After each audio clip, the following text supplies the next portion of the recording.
Headlines sponsored by Bhushan jewellers, एहसास अपनेपन का।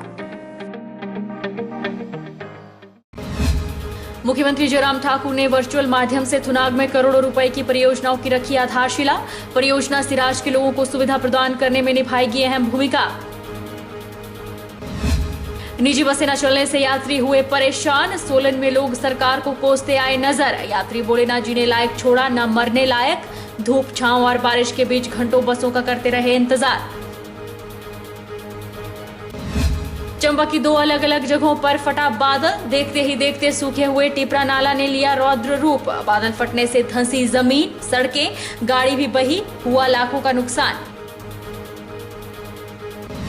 और पत्थर के टिक्कन में 10 बीघा जमीन पर उगाई थी अफीम की खेती। पुलिस ने कार्रवाई करते हुए अफीम की फसल को किया नष्ट। एनडीपीएस एक्ट की धारा 18 के तहत 6 मामले किए दर्ज।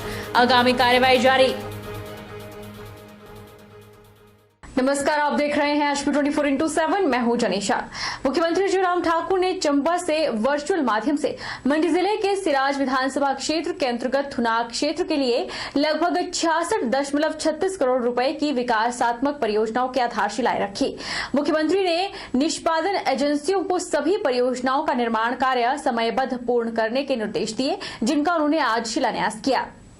मुख्यमंत्री जयराम ठाकुर ने कहा कि मंडी गागल चौल जंजहली सड़क पर प्रस्तावित सुरंग के निर्माण से दूरी 2.50 किलोमीटर कम हो जाएगी और इसका निर्माण राज्य लोक निर्माण विभाग द्वारा 20 करोड़ रुपए की अनुमानित लागत से किया जाएगा। उन्होंने कहा कि थुनाग में बस अड्डे का निर्माण भी किया जाएगा, जिससे सिराज विधानसभा क्षेत्र में बसों के परिचालन के लिए उचित स्थान सुनिश्चित होगा। जयराम ठाकुर ने कहा कि अधिकारियों को विकास परियोजनाओं को 1 वर्ष के भीतर पूर्ण करने के लिए उचित अनुसूची तैयार करनी चाहिए, ताकि वह व्यक्तिगत रूप से इन परियोजनाओं को क्षेत्र के लोगों को समर्पित कर सके। उन्होंने कहा कि सिराज विधानसभा क्षेत्र में उनका दौरा काफी समय से प्रस्तावित है, लेकिन कोविड के कारण वह क्षेत्र का दौरा नहीं कर पा रहे हैं। 14 कार्यक्रम शिलान्यास के हमारे सिराज विधानसभा क्षेत्र के अंतर्गत एक स्थान पर, एक जगह, एक वक्त में हो रहे हैं और लगभग 66 करोड़ की लागत से 66 करोड़ 36 लाख की लागत से ये सारे विभिन्न विकास कार्य जो है वो आज हम शुरू करने जा रहे हैं। और शुरू करने की वजह ये थी कि हमने लंबे समय तक इंतजार किया और हमारी इच्छा है कि जो काम हम अभी शुरू कर रहे हैं वो 1 साल 1.5 साल के अंदर बन करके भी तैयार हो जाए। और जब बन करके तैयार होंगे तो उस सूरत में हम उनका उद्घाटन करने के लिए आपके बीच में जो है अगले विधानसभा के चुनाव से पहले हो सके, उस बात को ध्यान में रखते हुए फिर अभी हमने ये सोचा कि अब ज्यादा लंबा इंतजार नहीं करना चाहिए, हमको ये सारे कार्यक्रम तुरंत करने चाहिए। प्रदेश में लगातार बढ़ रहे कोरोना मामले और मौत के आंकड़ों पर चिंता जाहिर करते हुए स्वास्थ्य मंत्री डॉक्टर राजीव सैजल ने कहा कि लोगों को अब समझने की जरूरत है कि कोरोना वायरस बढ़ता जा रहा है। उन्होंने कहा कि लोग मास्क पहने और सैनिटाइजेशन का प्रयोग करके सामाजिक दूरी के नियम का पालन करते रहें। स्वास्थ्य मंत्री डॉक्टर राजीव सैजल ने बीते कई दिनों से जिला सोलन में स्वास्थ्य सुविधाओं को लेकर उठ रहे सवालों पर जवाब देते हुए कहा कि सोमवार को बैठक के दौरान सभी अधिकारियों को दिशा निर्देश दिए गए हैं कि वे स्वास्थ्य सुविधाओं को जिला में सुधारें। उन्होंने सोलन में शव को लेकर हुए विवाद के मामले पर भी जवाब देते हुए कहा कि इस बारे में सोलन एडीसी को जांच के आदेश दिए गए हैं और वे 2 दिन में जांच रिपोर्ट सरकार को सौंपेंगे। रिपोर्ट जिस तरह से उनके पास आएगी, उसके बाद जिसकी भी गलती इसमें रही होगी उस पर नियमानुसार कार्रवाई की जाएगी। स्वास्थ्य मंत्री डॉक्टर राजीव सैजल ने एक सवाल के जवाब में कहा कि प्रदेश में लॉकडाउन परिस्थितियों के मुताबिक लगेगा। उन्होंने कहा कि मुख्यमंत्री के नेतृत्व में लगातार कोरोना वायरस पर रोक लगाने के लिए कार्य किया जा रहा है।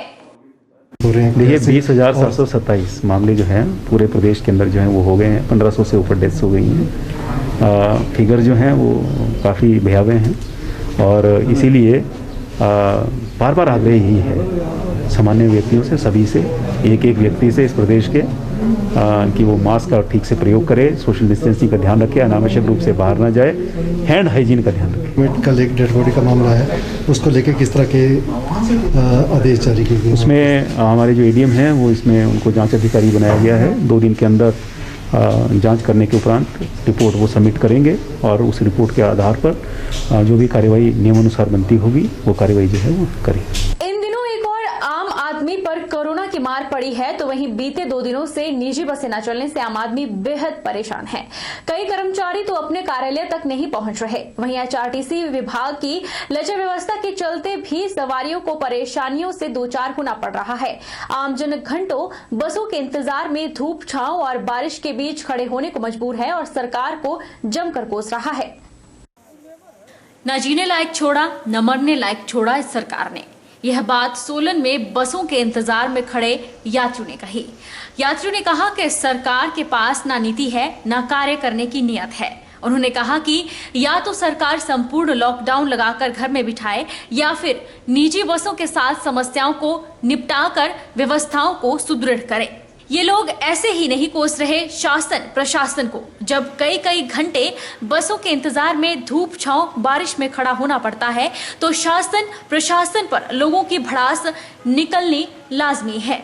लोगों ने बताया कि यह सरकार निकम्मी है, इसके पास कोई नीति नहीं है। बसें न चलने के कारण उन्हें कई घंटे इंतजार करना पड़ रहा है और अपने गंतव्य पर समय पर नहीं पहुंच रहे। उन्होंने कहा कि या तो सरकार संपूर्ण लॉकडाउन लगा दे या सब कुछ खोल दे, क्योंकि जो सरकार कर रही है उससे अभी कोई लाभ नहीं हो रहा है। बहुत देर से यहाँ पर खड़ी हूँ सोलन बस स्टैंड के पास, और जो लॉन्ग रूट की बसेस जा रही है वो लोकल सवारी को बिल्कुल नहीं बिठा रही है। लोकल बसेस ना चलने की वजह से हमें बहुत ज़्यादा दिक्कत हो रही है। और जो ये लॉन्ग रूट वाली बसेस आ रही हैं ये तो हमारे को बिल्कुल ऐसे सोच रही है जैसे हम पता नहीं कौन से रास्ते में ही उतरना है। ना कुम्हारेटी के ले रहे हैं, ना बड़ोक के ले रहे हैं। हम बड़े परेशान हो रहे हैं इन बसेस की वजह से। और सरकार की ओर से भी अभी तक कोई ऐलान नहीं है, ना प्राइवेट बसेस स्टार्ट हुई है, ना सरकारी जो बसेस है उनको भी ज़्यादा से ज़्यादा प्रोवाइड कराना चाहिए था ताकि लोगों का जो काम है वो चल सके। ऐसे ही अभी महामारी है, महामारी के दौरान हम तो जीने लायक ना मरने लायक रहे हैं। ठीक है सर, ना तो लॉकडाउन कर पा रहे हैं प्रॉपर तरीके से, ना प्रॉपर तरीके से ये खुला छोड़ रहे हमें। तो हम तो अभी यही चाह रहे हैं कि अब जाए तो किधर जाए। मतलब लोग लोकली ट्रैवल नहीं कर पा रहे हैं। गवर्नमेंट बसेज है वो प्रॉपरली उतनी ही ट्रैवलर्स को ले जा रही हैं जितना उनको अलाउड है। सो गवर्नमेंट को कुछ ना कुछ इसके लिए एक्शन लेना चाहिए जिससे कि लोकल प्रॉब्लम्स ना आए ज़्यादा, एंड जो लोकल लोग हैं वो ढंग से ट्रैवल कर पाएँ। निश्चित तौर पर जमीनी स्तर पर लोगों से बातचीत के दौरान यह जानने को मिला कि आम जनता सरकार और प्रशासन की व्यवस्थाओं से बिल्कुल भी खुश नहीं है। अब देखना यही होगा कि सत्ता के नशे में चूर सरकार कब आम आदमी की सुध लेती है। प्राइवेट बस संचालकों की हड़ताल के चलते दूसरे दिन भी प्राइवेट बसें सड़कों पर नहीं चल पाई। हालांकि सरकारी बसें नियमित रूटों पर चल रही है जिससे आम लोगों को थोड़ी राहत मिल रही है, लेकिन प्राइवेट बस संचालकों की हड़ताल के कारण आम लोगों को परिवहन की समस्या से जूझना पड़ रहा है।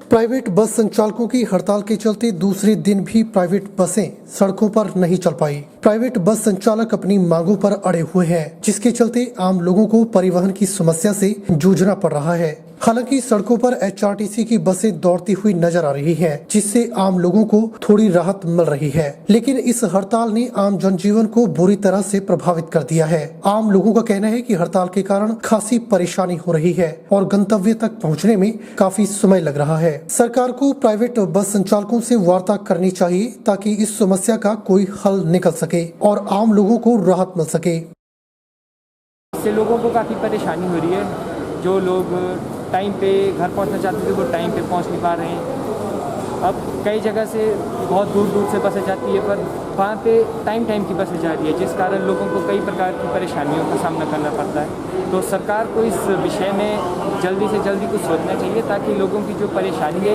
वो जल्द से जल्द हल हो सके। और कोरोना काल में आप देख रहे हैं कि ऐसे भी बसों में कई तरह की 50% सवारी के साथ बसें चल रही है, पर अभी प्राइवेट बसेस ना होने के कारण सरकारी बसों में पूरी तरह से सवारी 100% सवारी, और यहाँ तक कि खड़े खड़े भी लोग कहीं जा रहे हैं, क्योंकि सरकार के लिए चिंता का विषय होना चाहिए।